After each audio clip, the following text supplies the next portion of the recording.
تاریخ بدل گئی. سابق مشرقی پاکستان بنگلہ دیش پھر سے پاکستان کے ساتھ. بنگلہ دیشیوں کے پاک فوج کے حق میں نعرے.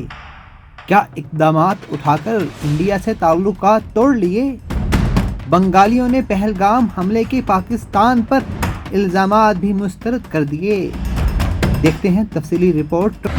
سابق مشرقی پاکستان یعنی بنگلہ دیش کے لوگوں کی آنکھیں کھل گئی ہیں.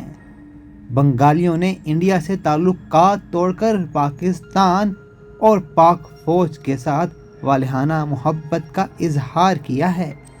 پہلگام میں پیش آئے مبینہ فالس فلیگ آپریشن کے خلاف بنگلہ دیشی عوام میں بھی بھارت کے خلاف غم و غصہ پایا جا رہا ہے کہ بھارت نے کس طرح پاکستان پر حملے کا جھوٹا الزام گھڑ دیا. اس حوالے سے بنگلہ دیش میں ایک بڑی احتجاجی ریلی نکالی گئی. شہریوں کی بڑی تعداد نے شرکت کی. ریلی کے شرکاء نے پاکستان اور پاک فوج کے حق میں بھرپور نعرے بازی کی اور بھارتی الزامات کو سختی سے مسترد کر دیا. بنگلہ دیش کے کئی شہروں میں پاکستان کے حق میں ریلیاں نکلیں. ریلی میں بنگلہ دیشی عوام نے پاک فوج کے حق میں فلک شگاف نعرے بھی لگائے اور مودی کے پاکستان پر لگائے گئے الزامات کو یکسر مسترد کیا.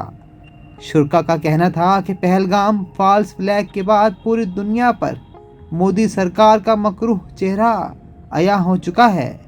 دفاعی ماہرین کا کہنا ہے کہ مودی سرکار نے حملے کا ڈرامہ رچا کر بین الاقوامی سطح پر اپنی ساکھ مزید کمزور کر دی ہے. یہ ریلی مودی سرکار کے منہ پر زوردار تمانچہ ہے. دوسری طرف بنگالی بھارت سے رشتہ بھی توڑنے لگے ہیں. بھارت اور بنگلہ دیش نے ایک دوسرے پر تجارتی پابندیاں عائد کر دی ہیں. بھارت نے بنگلہ دیش کے لیے ٹرانزٹ سہولت روک دی. سہولت سے بنگلہ دیش اپنی برآمدات بھارتی بندرگاہوں اور ہوائی اڈوں سے تیسرے ممالک تک پہنچاتا تھا. بھارت نے بندرگاہوں اور ہوائی اڈوں پر رش کو ٹرانزٹ سہولت روکنے کی وجہ بتایا ہے.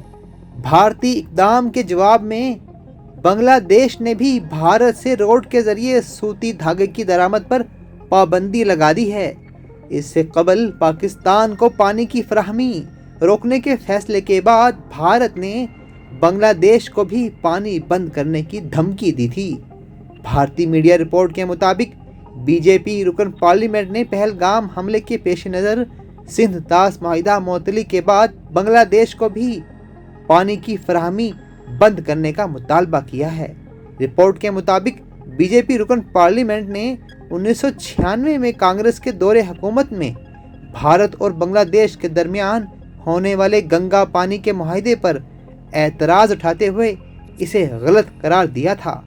انہوں نے کہا تھا کہ 1996 میں کانگریس حکومت نے بنگلہ دیش کے ساتھ گنگا کے پانی کا معاہدہ کر کے غلطی کی تھی.